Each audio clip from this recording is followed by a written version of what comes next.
본문 에베소서 5장 15절, 18절. 제목 성도의 지혜로운 삶. 에베소서는 바울이 자기가 개척한 에베소 교회의 교인들에게 쓴 편지인데, 바울은 오늘 본문을 통하여 자기가 지극히 아끼고 사랑하는 자식과도 같은 에베소 교회 교인들에게 이런 당부의 말을 하고 있습니다.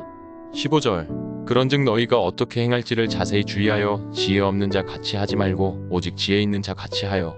그런즉 너희가 어떻게 행할지를 자세히 주의하여. 어떻게 행할지를 자세히 주의하라. 는 말은 자기가 말하고 행동하는 것에 대하여 심사숙고해서 정말 그 말과 행동이 자기와 다른 사람들 모두에게 유익한지를 따져보고, 자기와 다른 사람들 모두에게 유익한 말과 행동이라면 해도 되지만 자기와 다른 사람들에게 해가 된다면 절대로 하지 말라는 것입니다. 이것과 관련해서 어떤 목사님은 다음과 같은 말을 자신의 좌명으로 삼고 살아가고 있다고 합니다. 3, 4, 1원. 무슨 말입니까? 한 번 말할 때마다 3번 생각하라. 는 것입니다. 그만큼 자기가 하는 말에 대하여 신중을 기하도록 하고 말에 실수가 없도록 하라는 것입니다. 그 분은 직업이 목사이기 때문에 이 말이 더 절실했을 것입니다. 왜냐하면 목사는 일주일에도 설교를 거의 10번 정도는 해야 할 정도로 말을 많이 하는 사람이기 때문입니다. 말을 많이 하다 보면 반드시 실수를 하게 마련입니다. 아마 이 목사님은 설교를 포함해서 자기가 한 말로 인하여 많은 낭패를 겪었던 것 같습니다. 어디 이 목사님 뿐이겠습니까? 사람은 불완전한 존재이기 때문에 누구나 실수를 범하기 마련인데, 목사는 다른 사람들보다 말을 더 많이 하기 때문에 비율적으로 말로 인한 실수가 일반인들보다 훨씬 더 많을 수밖에 없습니다. 그래서 그 목사님은 한 번 말할 때마다 3번 생각하라는 것을 자신의 좌명으로 삼았던 것입니다. 이것은 오늘 본문에서 바울이 에베소 교회 교인들에게 했던 너희가 어떻게 행할지를 자세히 주의하라 는 말과 일맥상통하는 말입니다. 바울은 말뿐만 아니라 모든 행동을 할 때 심사숙고해서 하라고 에베소 교회의 교인들에게 신신당부하고 있습니다. 하나님께서는 바울을 통하여 우리에게도 똑같은 당부의 말씀을 하시고 계십니다. 우리가 무슨 말이나 행동을 할 때 절대로 함부로 해서는 안 되며 심사숙고해서 자기와 다른 사람들 모두에게 피해가 가지 않도록 유익만 되도록 하라는 것입니다. 그렇게 하는 것이 바로 지혜라고 오늘 본문은 말씀하고 있습니다. 지혜 없는 자 같이 하지 말고 오직 지혜 있는 자 같이 하여. 이 말씀에 의하면 우리가 하는 말과 행동을 심사숙고해서 함으로써 자기와 다른 사람들 모두에게 유익을 주는 삶이야말로 참으로 지혜로운 삶입니다.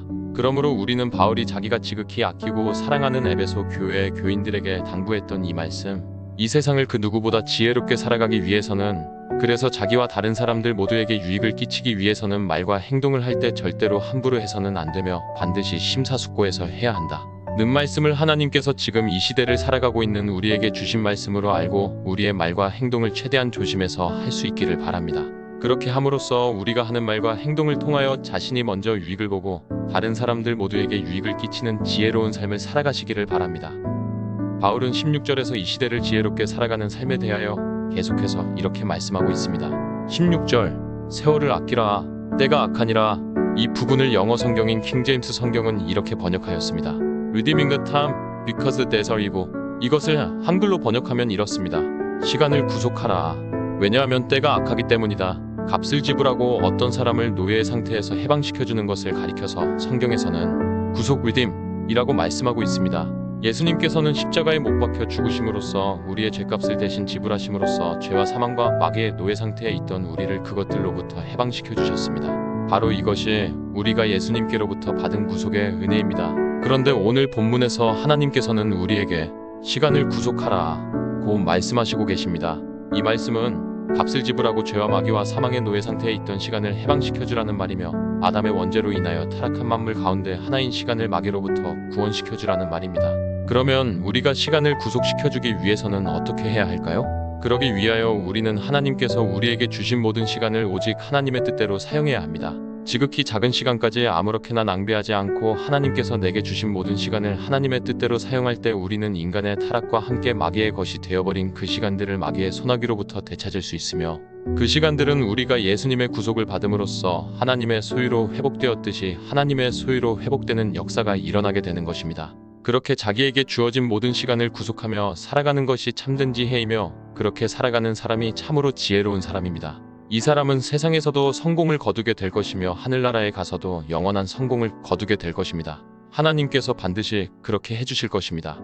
그러나 자기에게 주어진 시간의 중요성을 알지 못하고 자기에게 주어진 시간을 구속하지 못하고 그 시간들을 대충대충 보낸 사람은 이 세상에서도 실패하고 말며 하늘나라에 가서도 영원히 실패의 결과를 맺고 말 것입니다. 그러므로 자기에게 주어진 시간을 아무렇게나 대충대충 보내지 마시기를 바랍니다. 그 대신 하나님께서 우리에게 주신 모든 시간을 그 어떤 보물보다 더 소중하게 다루시기를 바랍니다. 하나님께서 내게 주신 모든 시간을 오직 하나님의 뜻대로 사용하는 훈련을 스스로 부지런히 받으시기를 바랍니다. 그럴 때 우리는 시간을 구속하게 될 것입니다. 그럴 때 우리는 인간의 타락과 함께 마귀의 소유가 되어 있던 시간을 하나님의 소유로 되찾게 될 것이며 그 결과 우리는 이 땅에서도 그리고 하늘나라에 가서도 영원한 성공을 거두게 될 것입니다. 하나님께서 반드시 그렇게 해주실 것입니다. 우리가 시간을 구속해야 하는 이유를 16절 하반절에서 이렇게 말씀하고 있습니다. 때가 악하니라. 여기서 말씀하는 때는 우리가 매일매일 살아가는 모든 시간들을 가리킵니다. 그 모든 시간들이 악하다는 말은 그 모든 시간들이 인간의 타락과 함께 악한 자 마귀의 소유가 되어 있다는 말입니다. 그러므로 우리는 마귀의 소유가 되어 있는 모든 시간들을 구속해서 그 모든 시간들을 하나님의 소유로 바꾸어 주어야 하는데 그 방법은 우리에게 주어진 모든 시간을 철저하게 하나님의 뜻대로 살아가는 것입니다. 그럴 때 악한 자 마귀의 소유가 되어 있던 시간들이 하나님의 소유로 바뀌어지는 구속의 역사, 회복의 역사가 나타나게 될 것입니다. 이렇게 살아가는 것이 참으로 지혜롭게 살아가는 것이며 그러기 위하여 우리가 어떻게 해야 할지에 대하여 17절에서 이렇게 말씀하고 있습니다. 17절 그러므로 어리석은 자가 되지 말고 오직 주의 뜻이 무엇인가 이해하라. 우리가 인간의 타락과 함께 마귀의 소유가 되어 있는 시간을 구속하기 위해서는 우리에게 주어진 모든 시간을 하나님의 뜻대로 살아야 하는데 그러기 위하여 우리는 우리를 향한 하나님의 뜻이 무엇인지 이해해야 합니다. 왜냐하면 하나님의 뜻이 무엇인지 이해하지도 못한 상태에서는 하나님의 뜻대로 살 수 없기 때문입니다. 구약 성경에 보면 하나님의 뜻을 잘 이해한 사람이 한 사람 있는데 그 사람은 다윗입니다. 한 번은 다윗이 자기를 따르던 사람들과 함께 있는데 블레셋 사람들이 시글락이라고 하는 성읍을 침략해서 무고한 이스라엘 사람들이 죽임을 당하고 집이 불태워지고 있다는 소식을 들었습니다. 그때 다윗은 하나님께 어떻게 해야 할지를 여쭈어 보았습니다. 하나님께서는 다윗에게 시글락으로 가서 고통당하고 있는 주민들을 도와주라고 말씀하셨습니다. 그러나 그 당시 다윗은 사울에게 쫓겨다니는 신세였기 때문에 그렇게 시글락 주민들을 도와주다가 그 소식이 사울의 귀에 들어가면 다윗뿐만 아니라 그를 따르던 사람들까지 위험한 상황을 만나게 됩니다. 그래서 다윗을 따르던 사람들은 그 일을 반대하였습니다. 그러나 다윗은 하나님께서 명령하신 대로 시글락으로 가서 블레셋 사람들로부터 시글락 주민들을 구해주었습니다. 그 일로 인하여 다윗과 그를 따르던 사람들이 사울에게 붙잡힐 뻔하였지만 하나님께서는 다윗과 그를 따르던 사람들을 안전하게 지켜주셨습니다. 그리고 나중에 시간이 흘러서 사울이 죽고 다윗이 이스라엘의 왕위에 오르게 되는데 그 일과 이 일이 아무 연관이 없겠습니까? 아닙니다.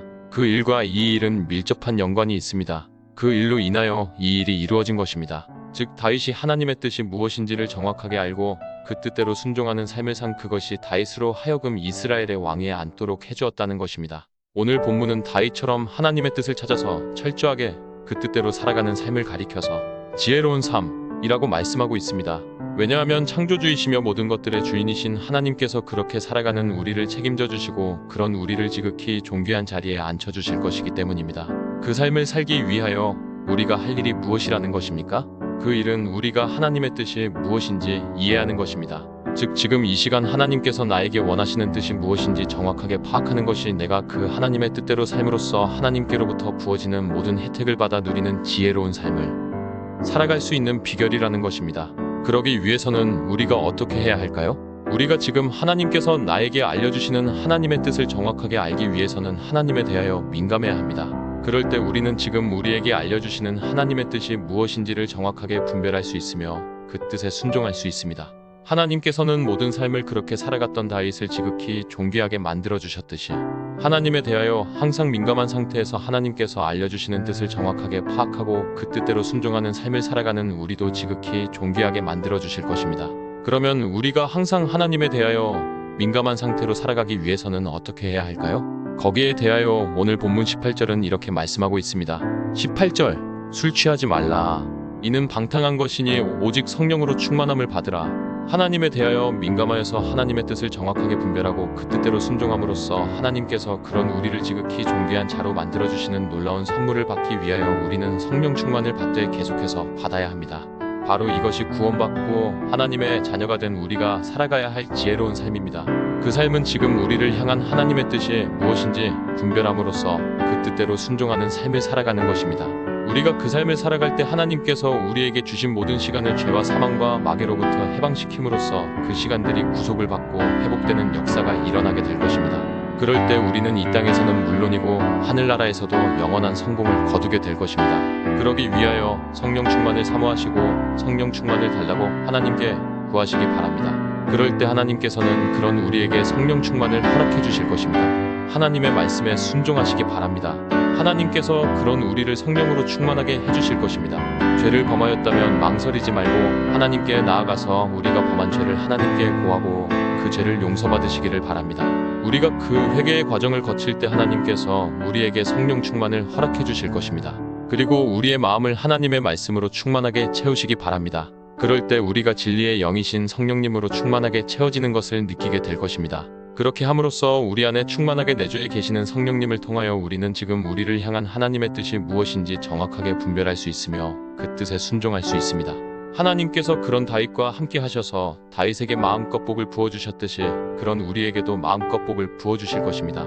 하나님께서 그런 다윗을 지극히 존귀한 자리에 앉혀주셨듯이 그런 우리도 지극히 존귀한 자리에 앉혀주실 것입니다. 그 다윗을 통하여 하나님 나라의 일을 완성해 나가시고 모든 영광과 찬송을 받으신 하나님께서 그런 우리를 통하여 하나님 나라의 일을 완성해 나가시며 영원한 영광과 찬송을 받으실 것입니다. 바로 이것이 하나님의 자녀인 우리가 지금 그리고 앞으로도 계속해서 살아가야 할 지혜로운 삶이며 이 삶이 우리를 최고의 행복으로 인도해 줄 것입니다. 그런 우리를 통하여 수많은 사람들과 만물들까지 하나님의 혜택을 풍성히 받아 누리게 될 것입니다. 이 일에 귀하게 쓰임받는 우리 모두가 될 수 있기를 주님의 이름으로 간절히 소원합니다.